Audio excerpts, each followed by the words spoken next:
Bismillahirrahmanirrahim. Assalamualaikum warahmatullahi wabarakatuh.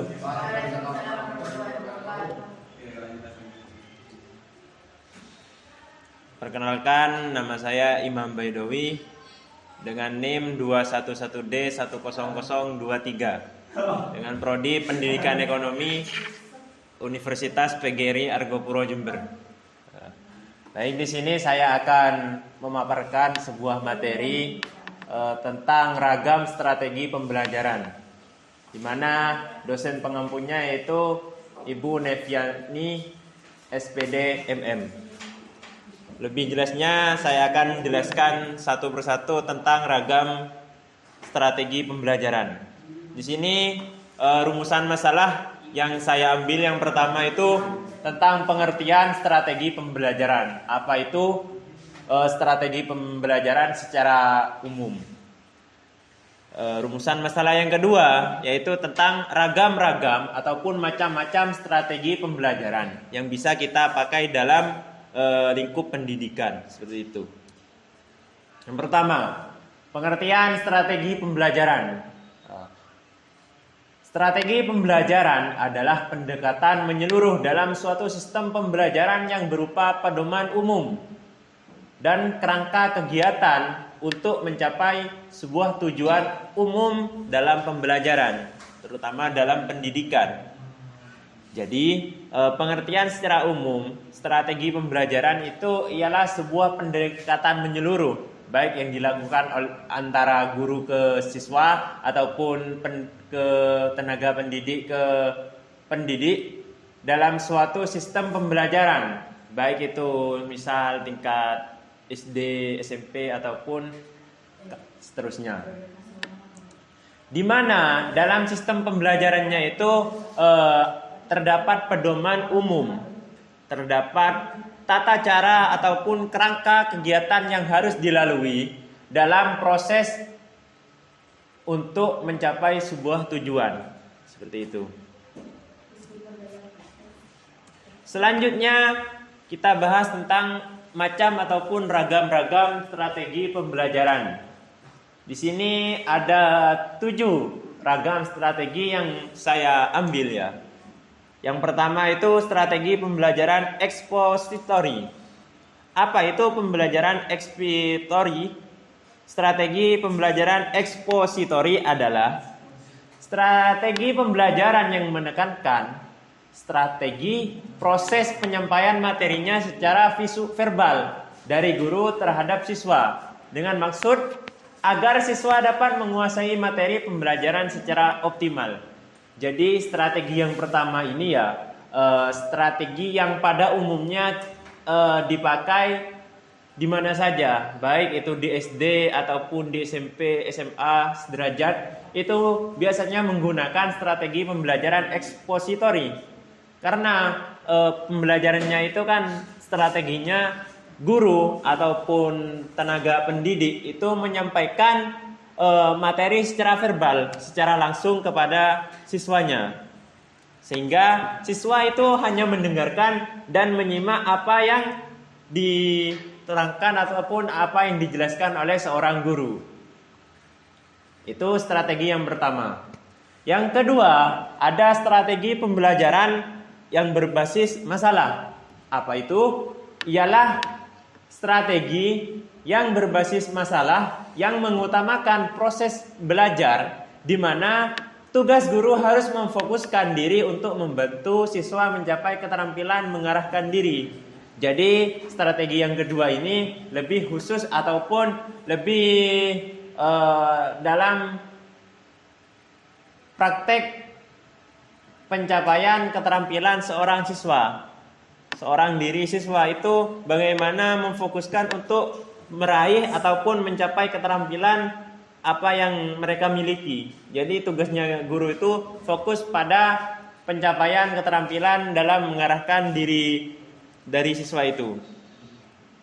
Selanjutnya, strategi pembelajaran kontekstual atau contextual teaching learning ialah suatu strategi pembelajaran yang menekankan pada kehidupan nyata ataupun kehidupan sehari-hari. Jadi materi pembelajaran yang disampaikan ataupun strategi yang digunakan oleh seorang guru ataupun tenaga pendidik itu berbasisnya itu dikaitkan dengan kehidupan sehari-hari kita, sehingga peserta didik ataupun siswa mampu menghubungkan ataupun mampu mengkolaborasi apa yang didapat dari guru tersebut dikaitkan dengan kehidupan sehari-hari, seperti itu. Itu strategi yang ketiga. Selanjutnya ada strategi pembelajaran inquiry. Apa itu strategi pembelajaran inquiry? Ialah strategi yang menekankan kepada proses mencari dan menemukan. Jadi ini hampir sama dengan sebelumnya ya. Kita menuntut seorang peserta didik ataupun siswa itu mencari ataupun menemukan sebuah materi ataupun permasalahan, ataupun mencari ataupun menemukan sebuah permasalahan lalu kita pecahi sendiri. Materi pelajaran tidak diberikan secara langsung. Peran siswa dalam strategi ini adalah mencari dan menemukan sendiri. Jadi entah itu kita dapat dari buku ataupun kita mencarinya kita lewat internet ataupun lewat apa, itu lebih ditekankan kepada seorang siswa untuk mencari dan menemukannya. Itu yang dimaksud strategi pembelajaran inquiry. Selanjutnya strategi pembelajaran kooperatif. Ialah istilah umum untuk sekumpulan strategi pengajaran. Jadi strategi ini hanya istilah umum yang dirancang untuk mendidik kerjasama kelompok. Jadi strateginya ini kita membuat kelompok kepada peserta didik, kepada siswa kita agar membuat kelompok. Misal dalam satu kelompok terdiri dari 3 anak. Itu strategi pembelajaran kooperatif. Sehingga di dalam kelompok itu pastinya ada interaksi ataupun kerjasama dalam mencari materi ataupun nanti bisa yang namanya presentasi di depan. Itu. Selanjutnya, strategi peningkatan kemampuan berpikir. Ialah model pembelajaran yang bertumpu pada perkembangan berpikir siswa melalui telaah fakta-fakta ataupun pengalaman anak sebagai bahan untuk memecahkan masalah yang diajukan. Jadi ini sama halnya seperti metode-metode ataupun strategi sebelumnya. Kita menuntut seorang peserta didik ataupun siswa kita untuk berpikir tentang suatu masalah yang diberikan oleh seorang guru. Baik itu berupa tugas ataupun materi yang akan dipelajari, seperti itu. Selanjutnya, terima kasih. Mungkin hanya itu presentasi dari saya. Selanjutnya kita buka diskusi ya. Saya buka pertanyaan kepada audien ataupun kepada teman-teman untuk bertanya sekilas tentang ragam ataupun macam-macam strategi pembelajaran yang saya jelaskan barusan. Mungkin ada yang mau bertanya tentang materi yang saya sampaikan barusan, dipersilahkan. Saya Mas. Apa yang harus dipertimbangkan oleh seorang guru dalam menentukan strategi yang kita pakai dalam pelajaran? Siap. Baik, terima kasih atas pertanyaannya dari sahabat Ricky. Pertanyaannya itu apa saja yang harus kita pertimbangkan sebagai seorang guru dalam menentukan strategi pembelajaran? Seperti itu ya Mas? Iya. Ada beberapa faktor ataupun beberapa hal yang harus kita pertimbangkan. Saya sebutkan 3 faktor ataupun 3 hal yang harus kita pertimbangkan dalam menentukan strategi apa yang kita pakai dalam sebuah pembelajaran. Yang pertama, faktor tujuan. Kita lihat faktor tujuan terlebih dahulu. tujuan dari pembelajaran ataupun bisa dikatakan kurikulum. Kurikulum apa yang harus kita capai, tujuan apa yang harus dicapai ketika materi ini ataupun pembelajaran ini, seperti itu. Yang pertama kita harus pertimbangkan tujuannya. Misal tujuannya untuk supaya siswa itu misal seorang guru itu mengajar bahasa Arab misalkan ya. Jadi tujuannya yang pertama itu untuk membantu seorang ataupun membuat siswa itu bisa berbahasa Arab dalam kehidupan sehari-hari ataupun yang dinamakan percakapan bahasa Arab dalam sehari-hari. Itu tujuannya misalnya. Jadi itu kita pertimbangkan terlebih dahulu. Yang pertama tujuan. Yang kedua faktor efektivitas.